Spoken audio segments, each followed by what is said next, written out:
রব বলে যে আমি আসি তো বান্দা, তোর টেনশন করস কেন? তো টেনশন কাদের হয় জানেন? যাদের সাথে রবের কানেকশনটা মজবুত হতে পারে নাই আমাদের, তাদের আমাদের টেনশন। যাদের সম্পর্কটা রবের রহমতের সাথে শক্তপোক্তভাবে জোড়া লেগে গিয়েছে, আগুনের সামনে থেকেও তারা মুস্কি হাসি হাসতে জেনেছে। সুবহান। টেনশন বলতে কোনো শব্দ ওনাদের। আল্লাহ পাক আমাদেরকে সেই নিয়ামত অর্জন করার তৌফিক দান করুক। মন খুলে বলেন না আমিন। আল্লাহ পাক আমাদের সবাইকে রবের প্রিয় বান্দা হয়ে কবরে যাওয়ার তৌফিক দান করুক। এবার আমি বলবো, আপনারা শুধু আমাকে উত্তর দিয়ে সহযোগিতা করবেন। পারবেন তো ইনশাআল্লাহ? রিজিকের মালিক আল্লাহ আছে, জ্ঞান দেওয়ার মালিক আল্লাহ আছে, বিপদ থেকে মুক্তি করার মালিক আল্লাহ আছে, মাশাআল্লাহ। সন্তান দেওয়ার মালিক আল্লাহ আছে, মাশাআল্লাহ। সুস্থতা দেওয়ার মালিক আছে, আছে, দেখে, শুনে, জানে, দিতে পারে, দিতে পারে, দিতে পারে। এই বুঝটা বুঝে এখনই মনের মধ্যে বলেন, আজকে থেকে আমার জীবন নিয়ে অতীত বর্তমান ভবিষ্যৎ নিয়ে কোনো চাওয়া নাই, কোনো পাওয়া নাই, কোনো ইচ্ছা নাই, কোনো স্বপ্ন নাই, কোনো আপত্তি নাই, কোনো আফসোস নাই, কোনো হা হুতাশ নাই। আজকে থেকে আমি আমার মন, আমার ব্রেন থেকে বলতে শুরু করলাম, পাইলেও আলহামদুলিল্লাহ, না পাইলেও আলহামদুলিল্লাহ, মন মতো হলেও আলহামদুলিল্লাহ, মন মতো না হলেও আলহামদুলিল্লাহ। আমার চাওয়া যদি পূরণ হয়, আমি আজকে থেকে যদি একবার আলহামদুলিল্লাহ বলি, রবের দরবারে একটা বার যদি শুকরিয়ার সিজদা দিই, আজকে থেকে আমার মন মতো কোনো কিছু না হলে আমি ডবল সিজদা দিব, ডবল শুকরিয়া করব। জগৎ আপনাকে জিজ্ঞেস করবে, তুই কি বেটা পাগল হয়ে গিয়েছিস? চাইলি একটা, রব দিল আর একটা, তুই এতে খুশি কেন হয়ে গেলি? আপনি আশেক হয়ে উত্তর দিবেন, প্রেমিক হয়ে সেই দিন উত্তর দিবেন, যেটা পূরণ হয়েছে সেটা আমার চাওয়া ছিল, আর যেটা পূরণ হয়নি দিয়েছেন রব, সেটা রবের চাওয়া ছিল, রবের চাওয়া ছিল। আরে আমার সমস্ত কিছু তো আমার রবের নামে কোরবান। আমার রব যেটাতে খুশি, আমি বান্দাও আজকে থেকে সেটাতে খুশি। সুবহান। তখন আপনাকে রব এমন ভাবে দিবে, রাখতেও পারবেন না। সুবহানাল্লাহ। মন খুলে বলা যাবে সুবহানাল্লাহ। আচ্ছা, এবার আসেন, আমার জীবনে গুনাহ বেশি, সওয়াবের চাইতে গুনাহ বেশি। কার কার জীবনে গুনাহ বেশি? হাত তোলেন, হাত তোলেন, হাত তোলেন। এবার হাত নামান। যে গুনাহগার সে অপরাধী, যে অপরাধী সে আসামি, আর যে আসামি সে কখনো অন্যের বিচারক হতে, আশা করি বুঝাতে পারবো। যে নিজে আসামি সে অন্যের সামনে বিচারক হয়ে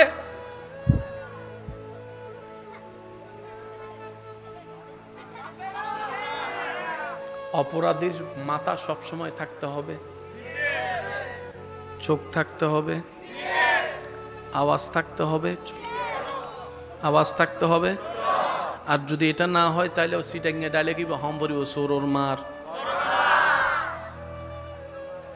সোরোর মার বলা করা মানে আবার জিরাবরে সোরোর মা মনে নগজু, জিরাবর গলাইবে কি মাতে ওয়া বিদেবের টাইম এসি তো, আর জ্বালাইতেন না শেষ ভালো, যার সব ভালো তারা কেন জোরে জোরে হন, জিরাবর গলাইবে কি আর জীবন বরেন নিধি সোরোর মার।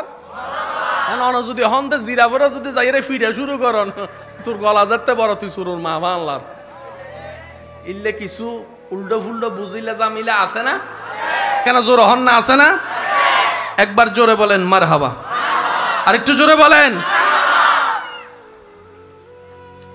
রব দিতে পারে, তাহলে আমাদের নিতেও জানতে হবে। কি বলেন আপনারা? এবার যে কথাটা আমি তুলেছি একটু শেষ করি। অপরাধী যে আসামি, যে তার মাথা নিচু থাকাটাই স্বাভাবিক, চোখ লজ্জায় নিচে থাকাটাই স্বাভাবিক, আওয়াজটা ছোট থাকাটাই স্বাভাবিক। সেজন্য রব্বুল আলামিন বলে, বান্দা কখনো কারো বিচারক হইও না, বিচারক জায়গাটা বড় মারাত্মক কঠিন। যদি ন্যায় বিচারের মধ্যে ন্যায় বিচার করতে না পারো কোরআন সুন্নাহ মোতাবেক, কাল হাসরের ময়দানে সেটার জন্য তোমাকে ধরাও পাকড়াও করা হবে। সেজন্য বিচারক হতে যেন না, সবসময় নিজেকে বলবেন আমি আসামি। সবসময় নিজেকে বলবেন কি? আমি আসামি, আমি আসামি। আসামি সবসময় মাথা কি করে রাখে? জোরে বলেন, আসামি সবসময় মাথা কি করে রাখে? চোখ কি করে রাখে? আওয়াজ কি করে রাখে? নিচু করে রাখে। এই চিন্তা নিয়ে যদি আমরা এখন চলি, কালকে থেকে দেখবেন এই এলাকার অর্ধেক সমস্যা।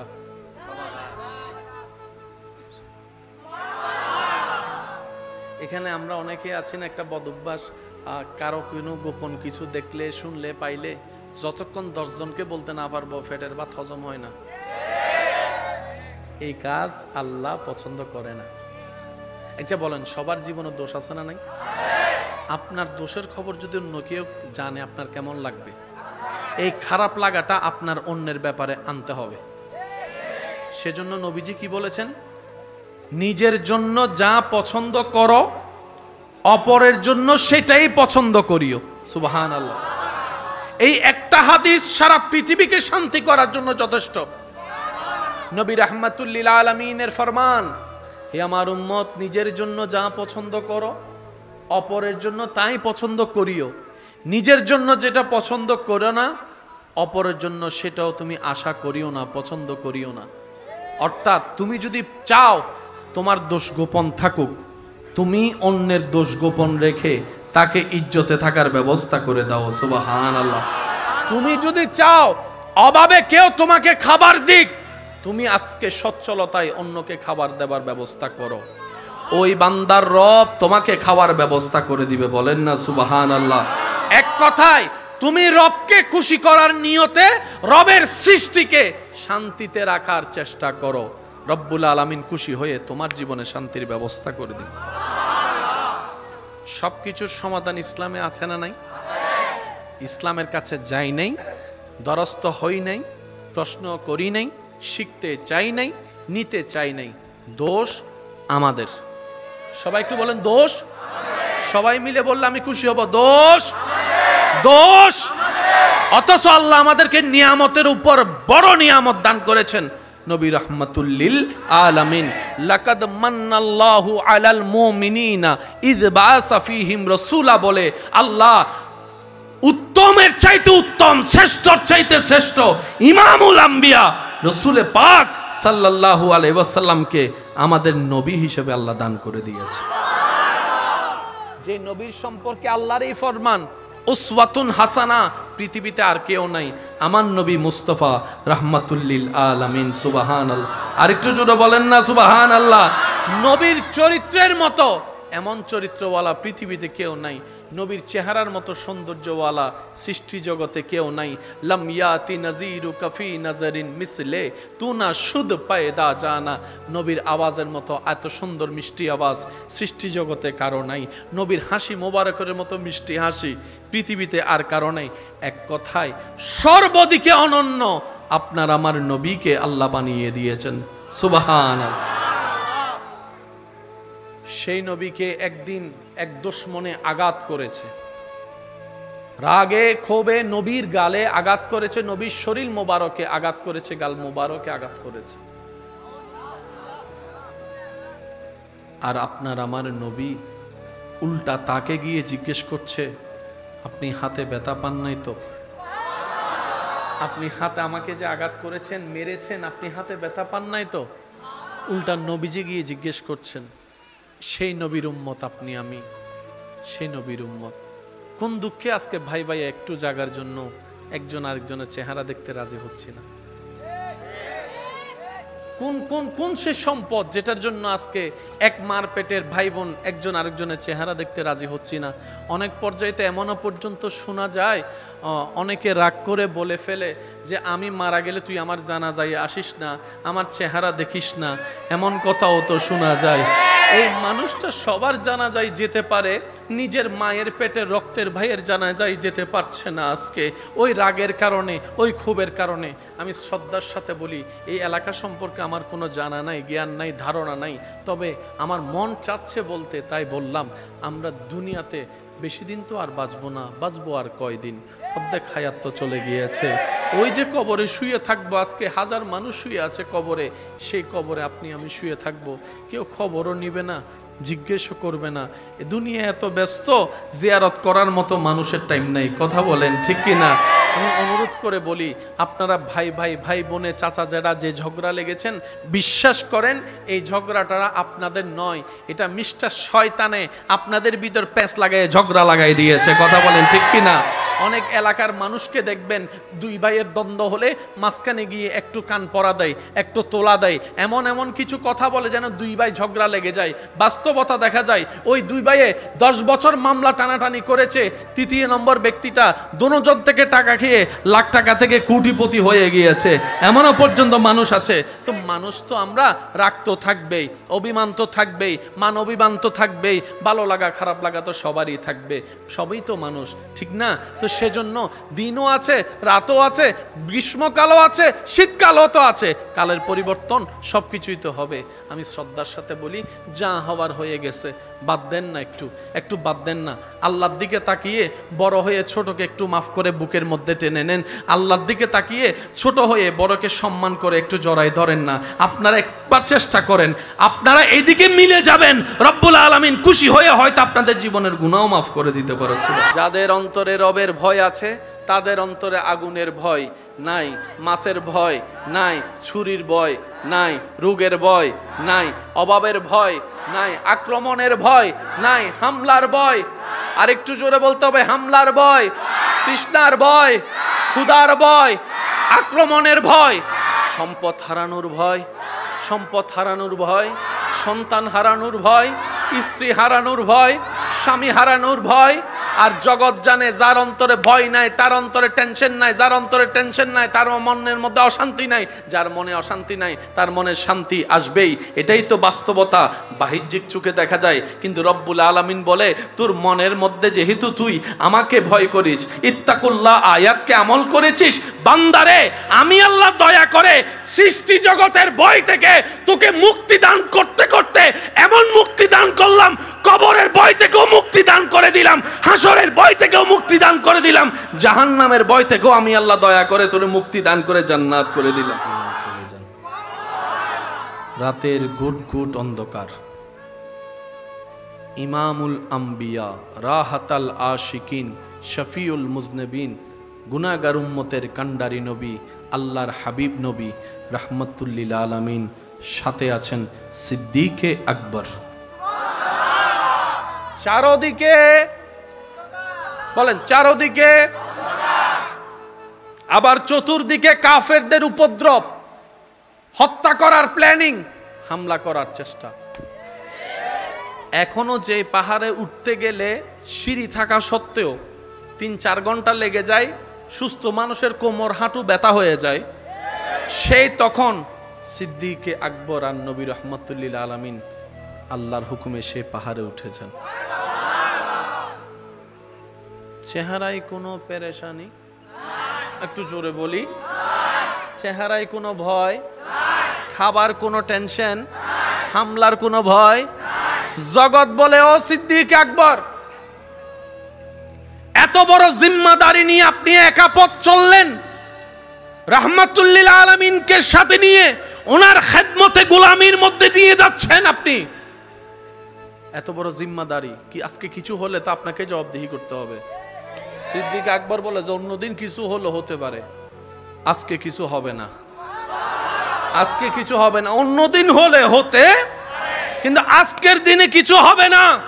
ও সিদ্দিক আকবর কেন?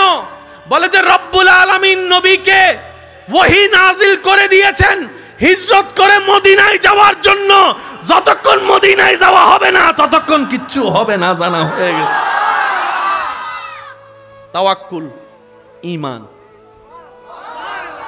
সেই আল্লাহ বলছেন আপনাকে, আমাকে, আমাদের সবাইকে, বান্দা প্রতিটা সৃষ্টির রিজিকের দায়িত্ব আমি আল্লাহর।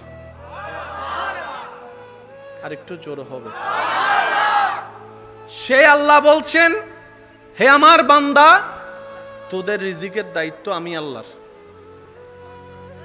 এটা আমি নিয়েছি, আমি রাখছি আমার হাতে, সুতরাং তুই টেনশন করার কোনো দরকার। এই বুঝটা যদি আমরা বুঝে ফেলতাম, আজকে 2 নম্বরই করার প্রয়োজন হতো না। একটু জোরে বলেন না। এই বিশ্বাসটা যদি একবার মনে বসাই ফেলতে পারতাম, আরে আমি খাবার নিয়ে চিন্তা করছি কেন, কালকের খাবার নিয়ে, আমার রব তো সেই রব, মায়ের পেটে পানির ভিতরেও আমার রব আমাকে খাওয়াইয়েছেন। আমার রব আছে তো, জোরে জোরে জোরে সবাই মিলে বলেন, রব আছে, রব আছে, দিতে পারে, দিতে পারে। এই তাওয়াক্কুলটা যদি আমরা করতে পারি, আল্লাহ আছে তো, আল্লাহ পাক বলে যে আমার বান্দা যেহেতু বলছে আমি আসি, আমি তার বিশ্বাস ভাঙতে দিব না, বিশ্বাস দুর্বল হতে দিব না। আমি আল্লাহ তাকে প্রতিটা মুহূর্তে মুহূর্তে আমি রবের দয়া যে তার সাথে রেখেছি সেটা আমি বুঝাই দিয়েই দিব। সুবহান। একটু মনোযোগ দিবেন। যত 2 নম্বরই করা হয়েছে, হচ্ছে, হবে, একটা 2 নম্বরিতে শান্তি আছে দেখেন।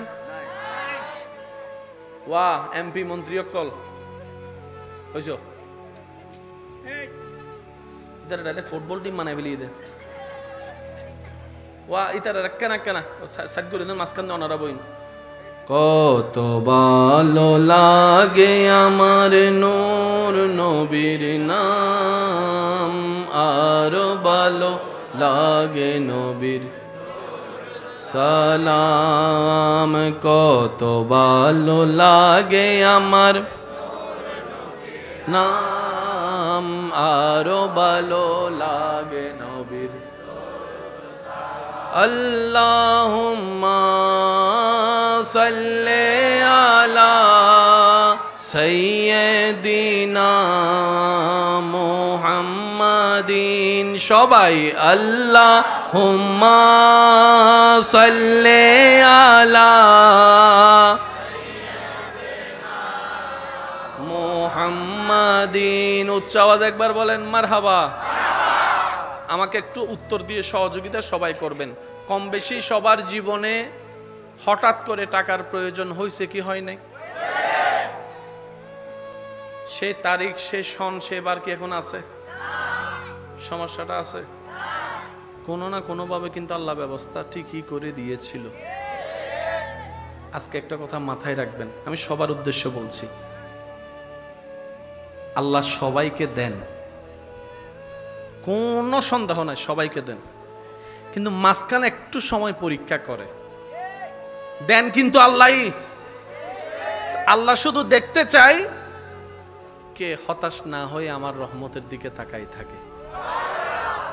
আমি দিয়েছি তখন তো পেট ভরে খাইছে, দেখি আমি না দিলে আমার বান্দা কি করে। আল্লাহ দেখতে চাই পাওয়ার পরে আলহামদুলিল্লাহ বলনে ওয়ালা কে কে, না পাওয়ার পরও আলহামদুলিল্লাহ বলে, আল্লাহ তাদের চেহারা দেখতে চায়। আল্লাহ দেখতে চায় কোন কোন বান্দা আল্লাহর হুকুমের অপেক্ষা করে ধৈর্য ধরে বসে থাকে, আল্লাহ তাদেরকে দেখতে চায়, দেয় কিন্তু আল্লাহই। এই পর্যন্ত আপনাদের যত জীবনে অভাব হয়েছে, প্রবলেম হয়েছে, একটু খেয়াল করে দেখেন, ওই প্রবলেমটা কোনো না কোনোভাবে আল্লাহ সলভ করে দিয়েছেন, সমাধান করে দিয়েছেন, টাকার ব্যবস্থা করে দিয়েছেন। রব বলে যে আমি আছি তো। সুবহানাল্লাহ, একটু জোরে। গভীর রাত, হিজরতের রাত, আমি অনুরোধ করব যারা প্রেমিকরা বসেছেন, ওই যে বললাম আশেক, ওই আশেকের আওয়াজে বলেন সুবহানাল্লাহ। আল্লাহ হুকুম দিলেন আপনার আমার নবীকে, আল্লাহ তাআলা হুকুম দিলেন আমাদের নবীকে, হাবিব মসজিদে সিজদা রবের দরবারে দিলে শান্তি লাগে, কোরআন তেলাওয়াত শুনলে শান্তি লাগে, কোরআন তেলাওয়াত শুনতে, পড়তে, দেখতে কোরআন শান্তি লাগে, কোরআনটাকে বুকে জড়াই ধরলে অশান্ত মনে শান্তি লাগে। সুবহানাল্লাহ। অশান্ত মনে শান্তি লাগে, মা বাবার চেহারার মধ্যে হাসি দেখলে শান্তি লাগে, শান্তি লাগে, দুঃখী মানুষের মুখে হাসি ফুটাতে দেখলে শান্তি লাগে, এতিম সন্তানের মাথায় হাত বুলিয়ে তার হাতটাকে শক্ত করে ধরে আশ্বস্ততার বর্ষা দিতে দেখলে শান্তি লাগে, গর্ত পড়ে মানুষটাকে টেনে তুলতে দেখলে, তার চেহারার হাসি দেখলে শান্তি লাগে। শান্তি আসলে যেখানে আমরা খুঁজেছি সেখানে শান্তি নেই, শান্তি আসে রবের দরবার থেকে। আর রব্বুল আলামিন বলে, তুমি আমাকে খুশি করো, আমি তোমাকে খুশি করে দিব, আমি তোমাকে খুশি করে দিব, আমি তোমাকে রাজি করে দিব, আমি তোমাকে শান্তি করে দিব। ও আমার বান্দা, তুমি অন্যকে খুশি না করে, তোমার নফসকে খুশি না করে, শয়তানকে খুশি না করে, যদি আমি রবকে খুশি করতে পারো, যদি আমি রবকে খুশি করতে পারো, আমি আল্লাহ ওয়াদা করলাম, আমি আল্লাহ কথা দিলাম, তোমার অন্তরে শান্তির ব্যবস্থা করে দিব। সুবহানাল্লাহ। আর একটু জোরে বলি সুবহানাল্লাহ। আমার পূর্বে আমার ছোট্ট কচি সে ভাইটা কোরআন তেলাওয়াতে সে আয়াতটাই বলেছেন যেটার থেকে আমি শুরু করছি। আর একটু জোরে। আমার ভাইজান হাফেজে কোরআন, কোথায় উনি?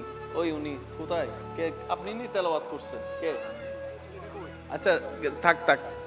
হুয়াল্লাযী আনজালাস সাকিনাতা, উনি বলছেন যে আয়াতটুকু তেলাওয়াত সেটার তাফসীর করার চেষ্টা করেছি অল্প জ্ঞানে। শান্তি কোথাও? সবাই বলেন শান্তি কোথাও? পার্কে শান্তি, রেস্টুরেন্টে শান্তি,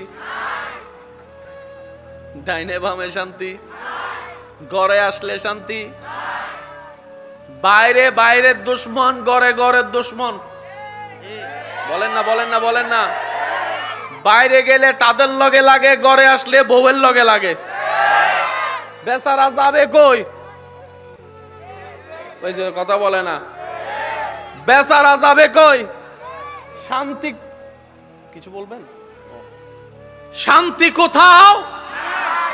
রব বলে যে বান্দা আমার কাছে যতক্ষণ আসবি না শান্তি পাবি না। সুবহানাল্লাহ বলেন না। আল্লাহ তোমার কাছে যাওয়া মানে তো সারা জীবন শুনেছি, তোমার কাছে যাওয়া মানে মৃত্যুবরণ করা, তোমার কাছে যাওয়া মানে কবরে যাওয়া। আল্লাহ পাক বলে যে আমার কাছে আসা মানে কবরে যাওয়া নয়, আমার কাছে আসা মানে মৃত্যুবরণ করা নয়, আমার কাছে আসা মানে তোর ব্রেন দিয়ে, তোর মন দিয়ে শয়তানকে লাথি মেরে দূরে ফেলে আমি আল্লাহর রহমতের দিকে নিজের স্বইচ্ছায় আশাই হচ্ছে আমি রবের দিকে আসা। সুবহানাল্লাহ। গুনাহ করলে কি করতে হয়? মাশাআল্লাহ, মাশাআল্লাহ বলেন, সবাই বলেন, সবাই বলেন। তওবা মানে কি? তওবা মানে হচ্ছে রবকে ছেড়ে ভুল পথে চলতে চলতে অনেক দূর চলে গেলাম, গুনার পাহাড় বানাই ফেললাম। এই তওবা হচ্ছে, তওবা মানে হচ্ছে ওই ভুলতে পথ থেকে আবার ফিরে রবের পথে ফিরে আসার নামেই হচ্ছে তওবা। সেজন্য তওবা করলে শান্তি আসে। সুবহানাল্লাহ বলবেন না? তওবা করলে শান্তি আসে। কেন আসে? তওবা করলে গুনাহ মাফ হয়, তওবা করলে রবের রহমতের নজর পাওয়া যায়, তওবা করলে নেকির পাল্লা ভারী হয়, তওবা করলে কালি মন পরিষ্কার হয়, তওবা করলে চিন্তার মধ্যে সৌন্দর্যতা আসে, তওবা করলে ধৈর্যের লেভেল বাড়তে থাকে, তওবা করলে সহ্য ক্ষমতা বেড়ে যায়, তওবা করলে মনটা উদার হয়ে যায়, তওবা করলে মনের বিশালতা বেড়ে যায়, তওবা করলে অন্য অপরাধ করলে ক্ষমা করার যে ইচ্ছাটা থাকে না সেই ইচ্ছাটা বেড়ে যায়, তওবা করলে সৃষ্টির প্রতি প্রেম মায়া ভালোবাসা বেড়ে যায়, তওবা করলে যে টাকা পায় তাকে টাকা থাকার পরও, সামর্থ্য থাকার পরও দেওয়ার যে ইচ্ছা থাকে না সেই ইচ্ছাটা সৃষ্টি হয়ে যায়। এক কথায় তওবা যত করা হয় বান্দা তত রবের রহমতের দিকে এগোতে থাকে, যত বান্দা রবের রহমতের দিকে এগোতে থাকে তার জীবনটা তত অগোছানো থেকে গোছাতে থাকে, অসুন্দর থেকে সুন্দর হতেই থাকে। বলেন সুবহানাল্লাহ। আল্লাহ তাআলা আমাদেরকে সেই নিয়ামত নেওয়ার তৌফিক দান করুক। একটা কথা মনোযোগ দিয়ে শ্রবণ করবেন, এখানে যারা আছি আমরা যে কথাগুলা এতক্ষণ বলছি এগুলার ভিতর আমরা সবাই আছি না নাই? সবার জীবনের সাথে মিল আছে না নাই? আগে শুনতাম বাহিরে অনিরাপদ হলেও, বাহিরে নিরাপত্তা না থাকলেও ঘরে আসলে নিরাপদ। আর এখন শোনা যায় মায়ের হাতে সন্তান খুন, সন্তানের হাতে মা বাবা খুন। যে বাবা সারা জীবন কষ্ট করে রাত দিন হারাম করে মাথার গাম পায়ে ফেলে নিজে না খেয়ে একটা গেঞ্জি দিয়ে 1 বছর কাটিয়ে, এক জোড়া জুতা দিয়ে 1 বছর কাটিয়ে, যে বাবা তিলে তিলে তিলে তিলে তিলে সন্তানরা সুখে থাকবে এই স্বপ্ন আশা নিয়ে সম্পদ জুড়িয়ে বাঙ্গাগড়কে 10 তলা বিল্ডিং বানিয়ে দিল, বাস্তবতায় দেখা যায় অনেকেই সাক্ষী আছেন, দেখেছেন কিংবা শুনেছেন পত্রিকা কিংবা নিউজের মাধ্যমে, অনেক সময় এমনও দৃশ্য আমাদের সামনে চলে আসে, সেই বাবার লাশটা সন্তানরা ঘরে ঢুকাতে দেয় না, ঘরে ঢুকাতে দেয় না। এমনও পর্যন্ত দৃশ্য দেখা যায় বাবার জানাজার সেই টাইমটা নিয়ে হিসাব না করে কবরের জায়গাটা কোথায় দিবে সেই সিদ্ধান্তটা না নিয়ে এক ভাই আরেক ভাইয়ের সাথে, এক ভাই এক বোনের সাথে ঝগড়ায় লিপ্ত হতেই আছে, লিপ্ত হয়ে সময় নষ্ট করতেই আছে। এমনও পর্যন্ত দেখা যায় লাশটাকে সামনে রেখে জায়গা সম্পত্তির ভাগবটারা নিয়ে ব্যস্ত হয়ে থাকে, ব্যস্ত হয়ে থাকে। আওয়াজ দিয়ে বলুন ঠিক কিনা? ব্যস্ত হয়ে থাকে। শুধু তাই নয়, এমনও পর্যন্ত দেখা যায় যিনি জায়গা কিনেছেন ওনার জায়গায় ওনাকে দাফন করা হচ্ছে না, ওনার জায়গায় কিনা জায়গায় ওনাকে দাফন করা হচ্ছে না। সন্তানকে জিজ্ঞেস করে কেন আপনারা দাফন করতে চাচ্ছেন না? বলে যে ওনাকে দাফন করলে সেটা কবর হয়ে যাবে, কবরের উপর তার বিল্ডিং মার্কেট করা সম্ভবপর নয়, একটা কবরের জন্য এত বড় জায়গা নষ্ট করার কি দরকার? কোন একটা কোনায় জায়গা নিয়ে আমার বাবার লাশটা দাফন করে ফেলবো। কারা বলছে? ওই সন্তানেরাই যাদের স্বপ্ন পূরণ করার জন্য এই বাবা নিজের সমস্ত স্বপ্নকে বিলীন করে দিয়েছে, তাদেরকে খাওয়ানোর জন্য নিজের বাবাটা কিছু খায় নাই এমনও দিন পার করেছে, হাজার চাওয়া স্বপ্নকে মাটির নিচে দাফন করেছে শুধু একটা আশায়, আমার সন্তানের স্বপ্নগুলা পূরণ হোক, আমার ছেলে মেয়ের স্বপ্নগুলা পূরণ হোক। আমি কখনো ভালো করে পড়ালেখা করতে পারি নাই এমন বাবাও অনেকে আছে যারা সন্তানকে বিদেশের মধ্যে পাঠিয়েছেন পড়ালেখা করানোর জন্য। কথা বলেন ঠিক কি না? বাস্তবতা দেখা যায় এই মায়ার কোনো দাম নাই, এই ভালোবাসার কোনো দাম নাই, এই মমতার কোনো দাম নাই। রব্বুল আলামিন বলে, বান্দারে কাদের জন্য কি করলি, কাদের জন্য কি করলি, কার জন্য কি করলি? আরে আমার বান্দা, তুই যাদেরকে খুশি রাখার জন্য নিজের সারাটা জীবন নষ্ট করে দিয়েছিস, তার 10 ভাগের 1 ভাগ যদি আমি স্রষ্টাকে খুশি করার পিছনে লাগাতি, আমি আল্লাহ তোকে দুনিয়াও দিয়ে দিতাম, আখিরাতও দিয়ে দিতাম, জান্নাতও দিয়ে দিতাম। সুবহান।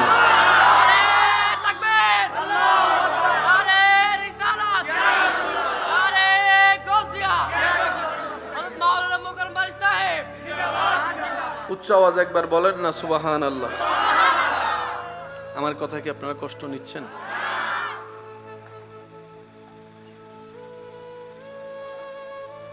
রিজিক তালাশের জন্য, সম্পদ কামানোর জন্য, 2 বেলা খাওয়ার জন্য আমরা যেই পরিমাণ পরিশ্রম করি, যেই পরিমাণ সময় ব্যয় করি, যেই পরিমাণ ওভার পরিশ্রম করি, তার 10 ভাগের 1 ভাগ যদি রাজ্জাককে খুশি করার পিছনে সময় দিতে পারতাম, স্রষ্টাকে রাজি করার পিছনে সময় দিতে পারতাম, রিজিক তালাশের জন্য যে পরিশ্রম করি সকাল 8টা থেকে রাতের 8টা-9টা পর্যন্ত, সারা জীবনের এই রিজিকের তালাশের পরিশ্রমের 100 ভাগের 1 ভাগও যদি রাজ্জাককে সন্তুষ্টি করার পিছনে দিতে পারতাম, তাহলে আমাদের জীবনটা কতই না সুন্দর হয়ে যেত, আমাদের কবর হাসরটা কতই না সুন্দর হয়ে যেত। আল্লাহ তাআলা আমাদের সবাইকে ওই নিয়ামত অর্জন করার তৌফিক দান করুক, আমিন। রব্বুল আলামিন আমাদের সবার অশান্তি মনের মধ্যে শান্তি নাজিল করুক, আমিন। মন খুলে একবার দরুদ শরীফ পড়েন, আল্লাহুম্মা সাল্লি আলা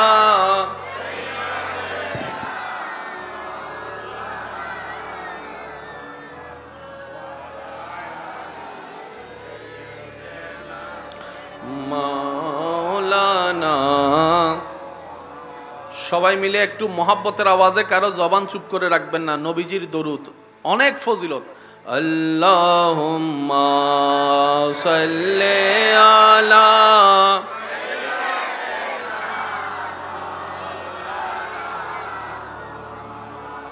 ওয়া আলা আলি সাইয়্যিদিনা।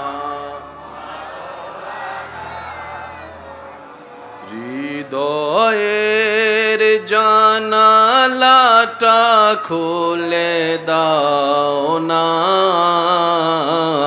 হৃদয়ের জানালাটা খুলে দাও না,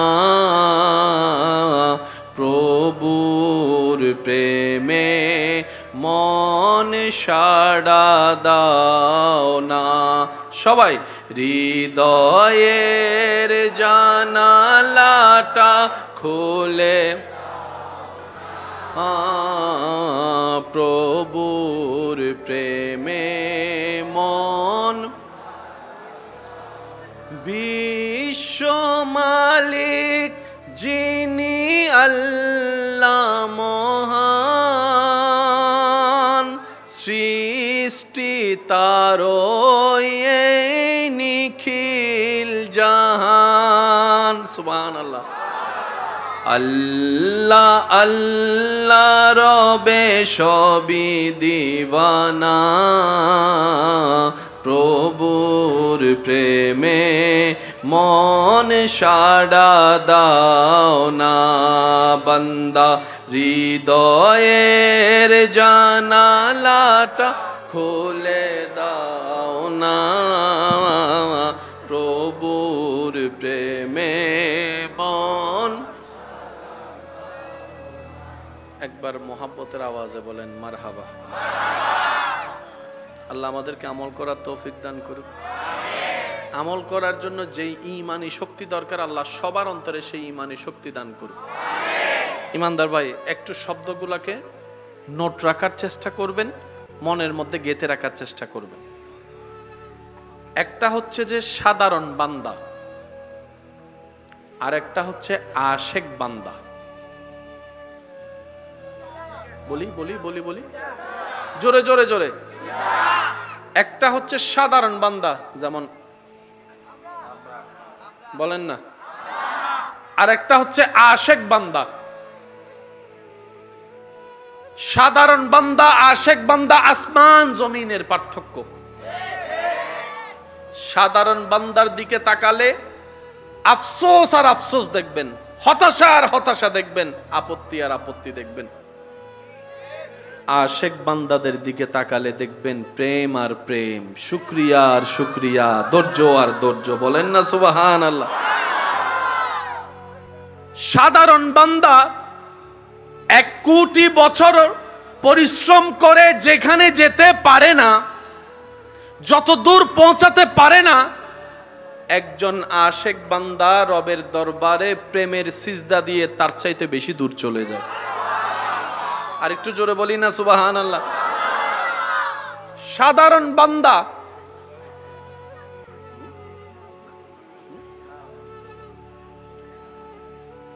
কষ্ট হচ্ছে ভাই আপনাদের? যারা দাঁড়িয়ে আছেন আপনাদের কষ্ট হচ্ছে মনে না ভাই? বেশিক্ষণ না, আমি আপনাদেরকে অল্প কিছুক্ষণ পর ইনশাআল্লাহ আমি বিদায় নিচ্ছি আপনাদের থেকে, কষ্ট নিয়েন না। সাধারণ বান্দা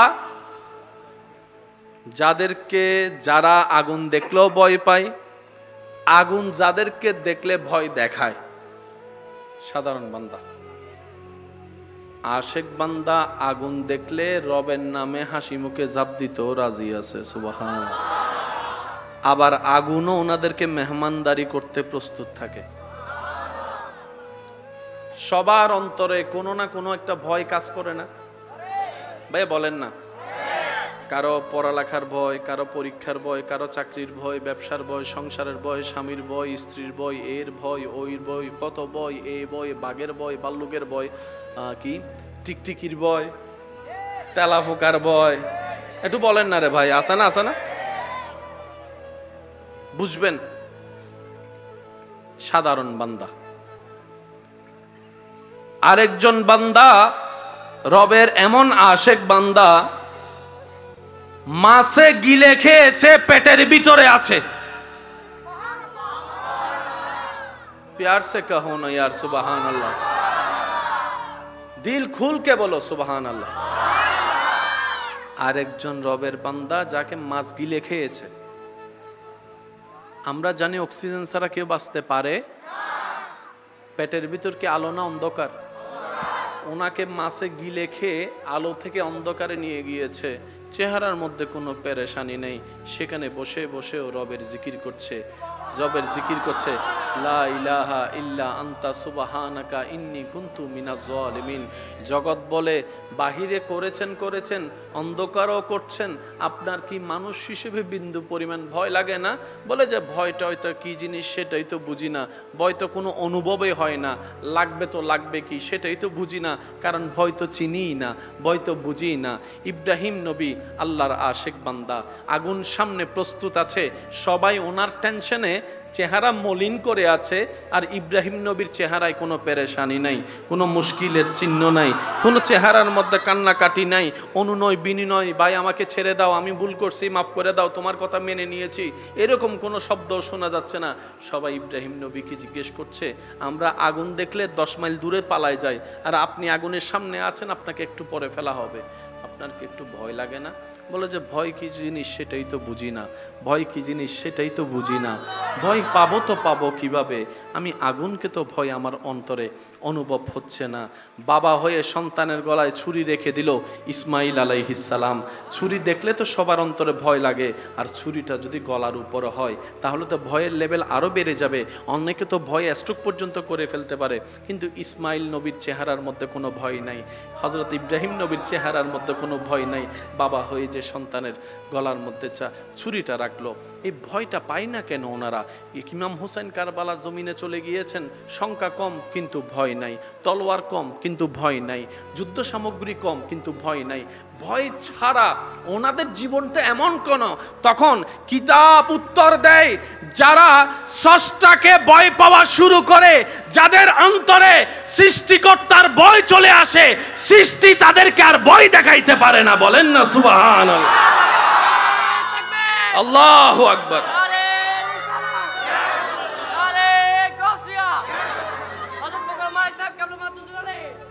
উচ্চ আওয়াজ একবার বলেন সুবহানাল্লাহ। দুনিয়াতে আমাদের আশাটাই এই কারণে যে আমরা একদিন চলেই যাব, চলে যাবার জন্যই কিন্তু আমরা দুনিয়াতে আসছি। আওয়াজ দিয়ে বলুন ঠিক কিনা? যারা আজীবন পৃথিবীতে থেকে যাবেন, মৃত্যুর সম্মুখীন হওয়ার সম্ভাবনা যাদের নেই, তারা আলোচনা মনের কান দিয়ে না শুনলেও হবে। আর যাদের রাস্তা সেই মাটির ঘরে জীবনের সময় পার করা লেখা আছে, থাকতেই হবে, আমরা যেন প্রত্যেকটি শব্দ মনের কান দিয়ে শোনার চেষ্টা করি। বাবা আপনারা বসে যান। জি জি,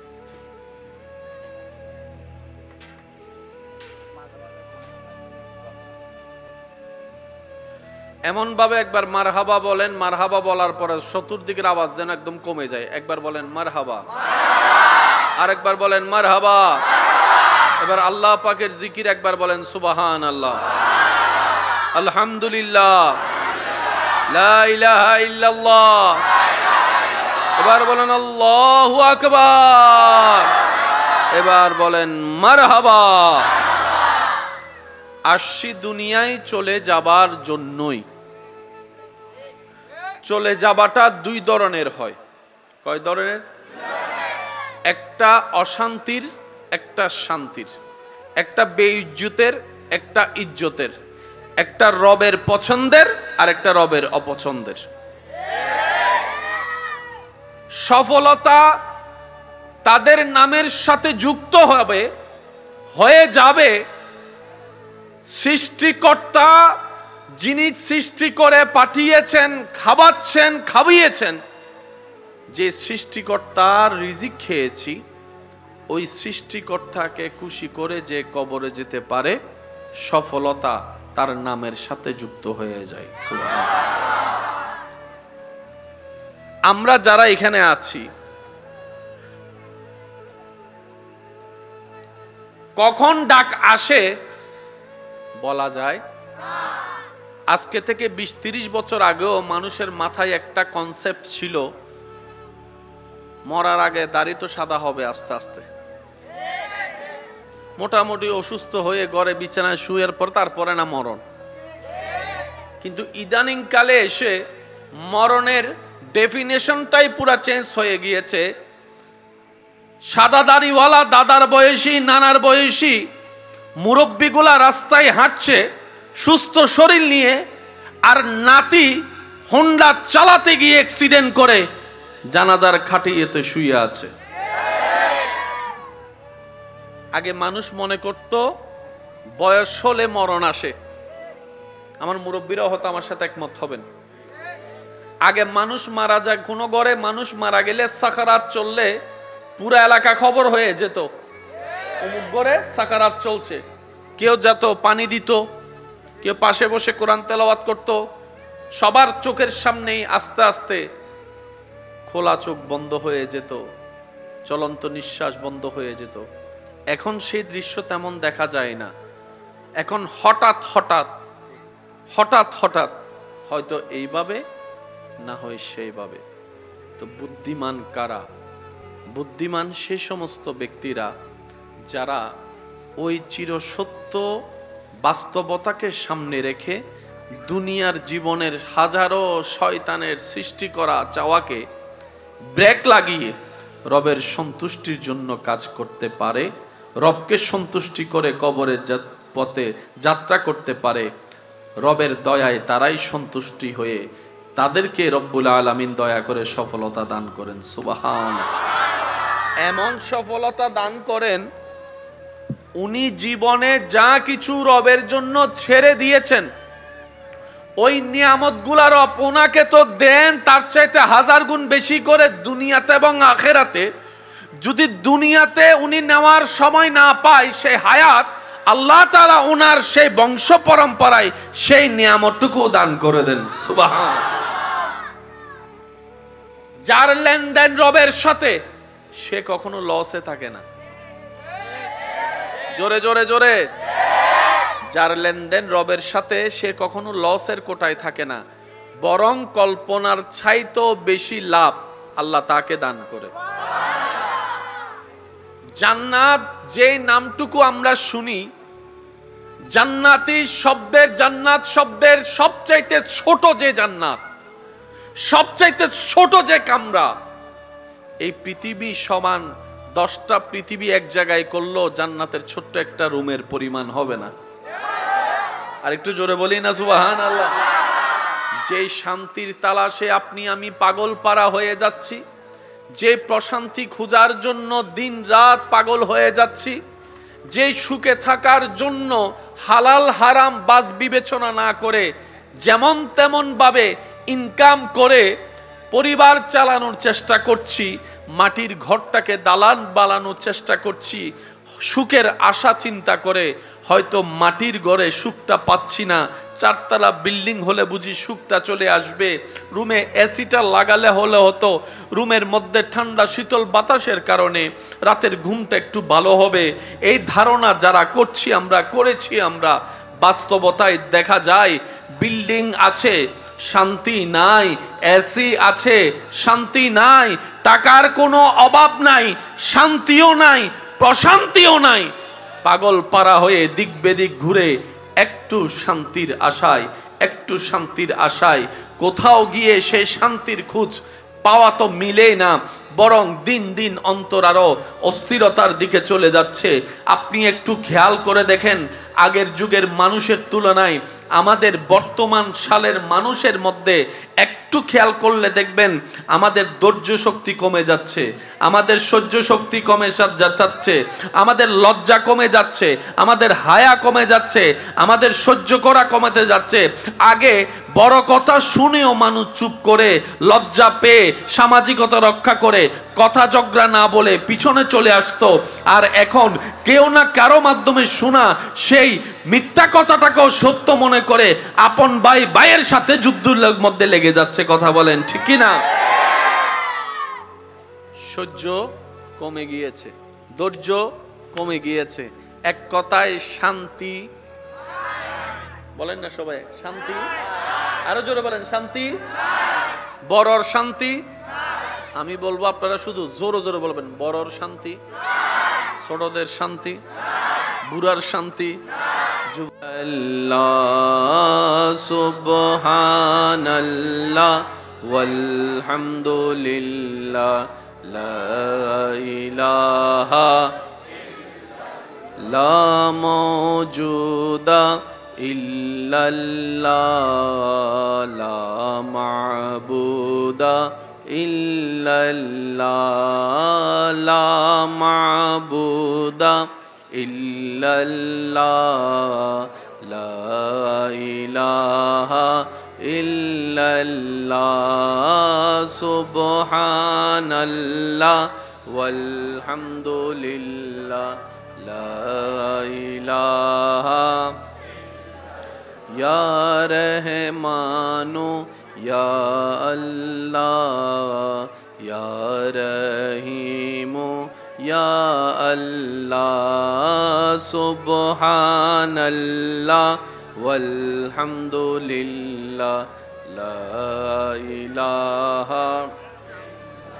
সবাই একই আওয়াজে সুবহানাল্লাহ ওয়ালহামদুলিল্লাহ লা ইলাহা ইয়া রহিমু ইয়া আল্লাহ ইয়া করিমু ইয়া আল্লাহ ইয়া করিমু ইয়া আল্লাহ ইয়া আজিজু ইয়া আল্লাহ ইয়া আজিজু ইয়া আল্লাহ ইয়া গাফারু ইয়া আল্লাহ ইয়া গাফারু ইয়া আল্লাহ ইয়া সাত্তারু ইয়া আল্লাহ ইয়া সাত্তারু ইয়া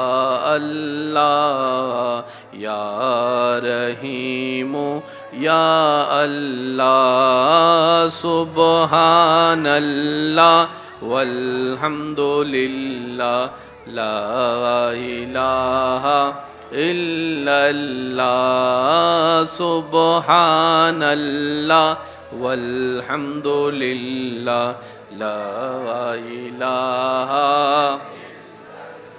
অধ্যক্ষ আব্দুল জলিল মিস্ত্রি বাড়ি যুব সংগঠনের আয়োজনে এলাকাবাসী প্রবাসী ভাইদের আন্তরিক ভালোবাসা, মহাব্বতে ও সহযোগিতায় আজকের এই সজ্জিত আজিমুশান নুরানি ইমানি মেহফিলের মান্যবর প্রধান আলোচক, মুজাহিদে মিল্লাত, রৌনকে আহলে সুন্নাত, রৌনকে মিল্লাত, হযরতুল আল্লাম জনাব মাওলানা মুহাম্মদ মাহমুদুল হাসান রেজবি মাদ্দা জিল্লুহুল আলী সাহেব, আজকের মাহফিলের সম্মানিত প্রধান বক্তা, রৌনকে মিল্লাত, রৌনকে আহলে সুন্নাত, হযরতুল আল্লাম জনাব মাওলানা আমানুল্লাহ সাহেব মাদ্দা জিল্লুহুল আলী, উপস্থিত ওদিগার উলামায়ে কেরাম, বিশেষ করে স্কুল কলেজ ভার্সিটি মাদ্রাসার প্রাণপ্রিয় ছাত্র ভাইয়েরা,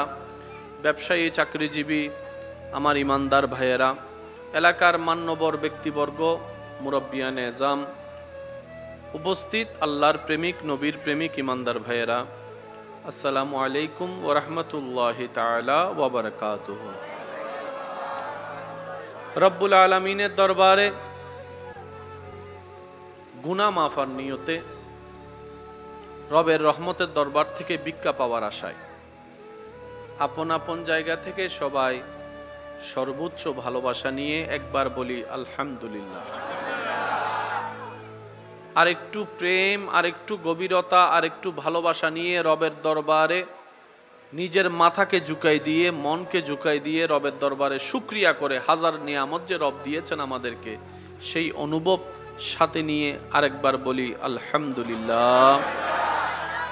আল্লাহ তাআলা আমাদের সকলের জীবনের কবিরা সগীরা গুনাহকে দয়া করে মাফ করে দিন।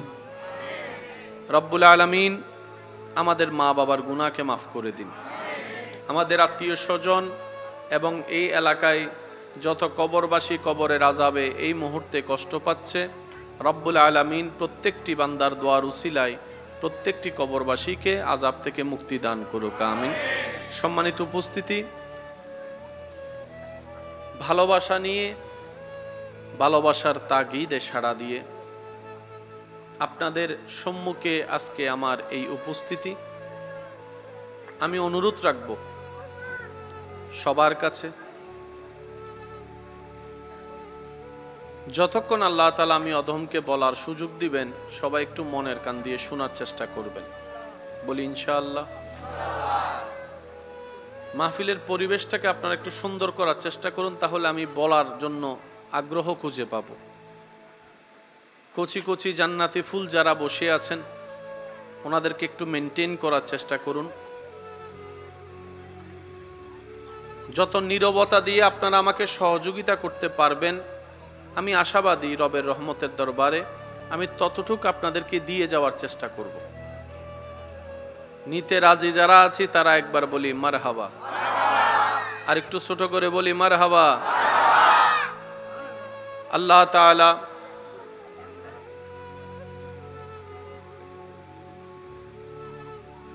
এই যে আব্বু ভবিষ্যৎ প্রধানমন্ত্রী, কথা বললেন প্লিজ।